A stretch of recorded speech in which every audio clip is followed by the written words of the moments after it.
Breaking news, breaking news, breaking news.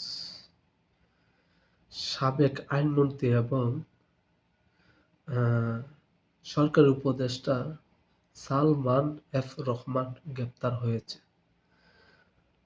কেউ আছেন 2-1 minute তাদেরকে নিয়ে কিছু লিখে যান কমেন্ট সেকশনে। ওনারা আসলে কত একটা ভালো মানুষ ছিল, আমরা তো ওনাদেরকে চিনতে পারিনি বিদায় আমাদের সমস্যা।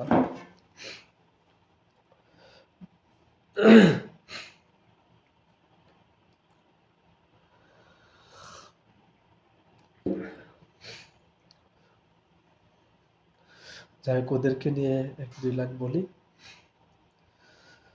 ভাষাটার সুযোগ নেই, সত্য এবং লিগেল কথা বলে যাই। সত্যের জয় সব সময়, অসত্যের জয় একদিন না একদিন ধ্বংস হবে, এটাই বাস্তব। সম্মানিত ভিউয়ার্স, হাতের নৌকা প্রতীক নিয়ে রাজনীতি করা অবস্থায় কিন্তু শেষ ধরা খেল এই নৌকাতেই। নৌকা দিয়ে পালিয়ে যাওয়ার সময় তারা দুজনকে গ্রেপ্তার করে। সালমান এফ রহমান সরকারি উপদেষ্টা ছিলেন, সাবেক সরকারি উপদেষ্টা ছিলেন, আর সাবেক আইনমন্ত্রী ছিলেন ব্রাহ্মণবাড়িয়ার কৃতি সন্তান। ব্রাহ্মণবাড়িয়ার কৃতি সন্তান আইনমন্ত্রী আনিসুল হক, যে সকালে এক আইন করতো, বিকেলে আরেক আইন করতো। সবের বেলায় আইন ঠিক থাকতো, খালেদা জিয়ার জন্য আরেকটা আইন উনি খালেদা জিয়া যখন জামিন হয়ে যাবে তখন উনি আরেক আইন বানিয়ে ফেলতো অটোমেটিক, আবার তাদেরকে গ্রেপ্তার করতো। মন্ত্রীকে নিয়ে কিছু কথা বলতে চাই।